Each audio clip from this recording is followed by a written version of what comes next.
Part third की starting president नामिन के favourite student run से होती है, जो कि जनरेशन 4 का सबसे ब्रिलियंट स्टूडेंट था और प्रेसिडेंट नामिन का सबसे फेवरेट स्टूडेंट। मैं किसी को किल कैसे कर सकता हूँ?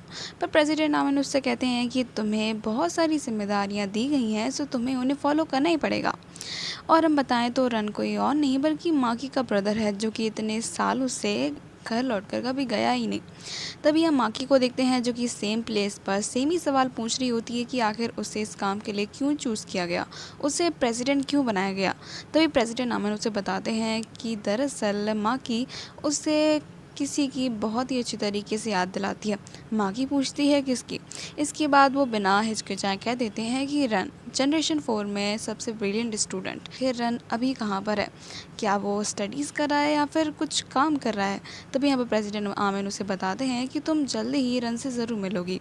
उसके बाद प्रेसिडेंट आमिन सारे स्टूडेंट को नाइट मीटिंग में बुलाते हैं। तभी वो उन सभी को बताते हैं कि उन्हें दरअसल एक स्पेशल अपॉर्चुनिटी दी जा रही है और इसमें उन्हें बताया जाता है कि किसी एक स्टूडेंट को वीकेंड पर अपने घर जाने का ऑफ़र मिलेगा। सभी लोग बहुत ही ज़्यादा खुश हो जाते हैं बिकॉज सभी को अपने घर जाना था। इसे इस जेल से छूटकर अपने घर नहीं जाना होगा। कोई भी ऐसा इंसान नहीं था जिसे घर नहीं जाना था, सिवाय माकी के। वो ज़्यादा इंटरेस्टेड नहीं थी, बाकी सब लोगों को घर जाना था। और शॉकिंग न्यूज़ बताते हैं कि सिर्फ एक ही स्टूडेंट घर जा पाएगा। फैसला वोटिंग पर होगा, जिसे सबसे ज़्यादा वोट मिलेंगे वो घर जाएगा। पर कोई भी तैयार नहीं था कि यार सबको घर जाना है, किसी घर नहीं जाना होगा। युगो को देखते हैं, जो कि वाइट को परेशान करता है। तभी नाई खड़ा होता है और उससे परेशान करता है। उससे कह रहा होता है कि भाई बस मेरी बंदी को परेशान मत कर।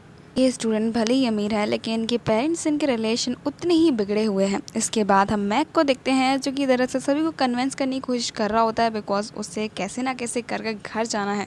इसके बाद वो नाई, तिब्बत और पेनंग से कहता है कि प्लीज़ मुझे वोट दे दो, प्लीज़ प्लीज़ प्लीज़ प्लीज़ मुझे वोट दे दो। उसके बाद मैं तुम सभी लोगों का नौकर बनकर रहूँगा, प्लीज़ मुझे घर जाना है। तभी नाई कहता है कि जस्ट शट अप, मैं अपना वोट तुम्हें तो कभी भी नहीं दूंगा। तभी हमें यहाँ पर जीन को देखते हैं, जो कि इन सभी को एक बहुत ही बड़ा ऑफर देता है और कहता है कि ठीक है, जो कोई मुझे वोट देगा उसे मैं 1 मिलियन दूंगा। इसके बाद सभी लोग अचानक से शॉक हो जाते हैं कि ये क्या बात हुई। नाई उससे कहता है कि जस्ट शट अप, ये चीटिंग है, तुम किसी के वोट ऐसे नहीं खरीद सकते। अपने पैसों का दिखावा करना यहाँ पे बंद कर दो तो ही बेहतर है, बिकॉज इससे घंटा नहीं होने वाला।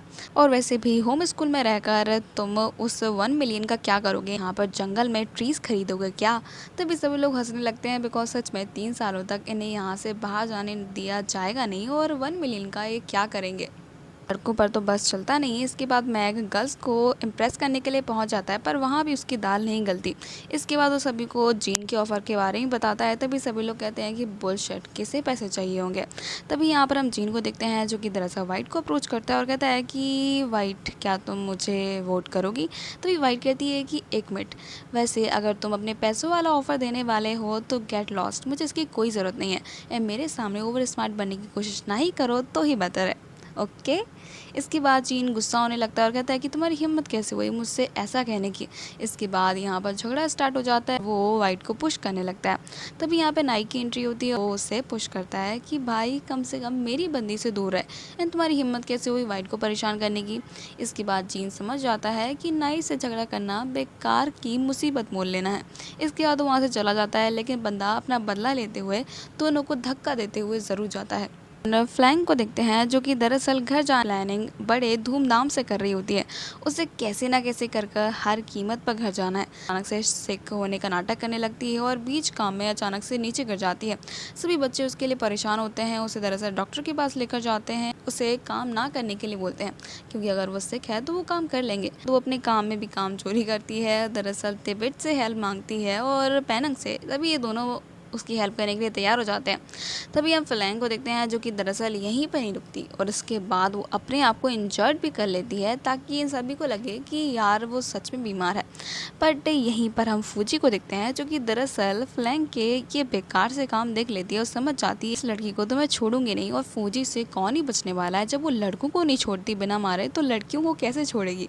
इसके बाद वो फ्लैंक को अप्रोच करती है और कहती है कि ओ हेलो, तुम्हारी हिम्मत कैसे हुई सभी को उल्लू बनाने की, देख लेना मैं तुम्हें छोड़ूंगी नहीं। इसके बाद वो फ्लैंग का हाथ पकड़ कर देखने लगती है कि दिखाओ मुझे कि आखिर तुम्हें चोट लगी हुई है या नहीं, और मैंने सब कुछ देख लिया। तभी फ्लैंग मना करने लगती है कि फूजी ये तुम क्या बोल रही हो, मैंने सब कुछ भी नहीं किया। वो अपना इनोसेंट एक्ट देने लगती है। तभी यहाँ पर ब्यू की एंट्री होती है, जो कि दरअसल फूजी को रोक लेती है कि फूजी ये तुम क्या कर रही हो, प्लीज़ फ्लैंग को परेशान मत करो, वो वैसे ही सिक है। आफ्टर दैट लास्ट डे पर जब रिजल्ट की बारी आती है तो अपने इतने हार्ड वर्क के तौर पर हम देखते हैं कि फ्लैंग को सबसे ज़्यादा वोट मिलते हैं और उसे घर जाने की अपॉर्चुनिटी मिलती है। फूजी अपना चांस कैसे मिस कर सकती थी, उसे भले घर जाना नहीं है लेकिन फ्लैंग को भी नहीं जाने देना है। इसके बाद वो खड़ी होती है और कहती है कि फ्लैंग ने चीटिंग की है और दरअसल अपने आप को इंजर्ड करने की कोशिश कर रही है। वो बीमार है भी नहीं लेकिन फिर भी सिक होने का नाटक करती है। भी लोग फूजी को अपोज करते हैं और उसे सेल्फिश बोलते हैं और ये भी कहते हैं कि फूजी जेलस है बिकॉज उसे घर जाने को नहीं मिला। तभी फूजी कहती है कि जस्ट शट अप, मुझे घर जाना भी नहीं है। तभी यहाँ पर प्रेसिडेंट आमिन आते हैं और कहते हैं कि फ्लैंग क्या तुम कुछ कहना चाहोगी, तुमने जो भी किया वो सब कुछ सही था। फ्लैंग कहती है कि हाँ मैंने जो भी किया सब कुछ सही था।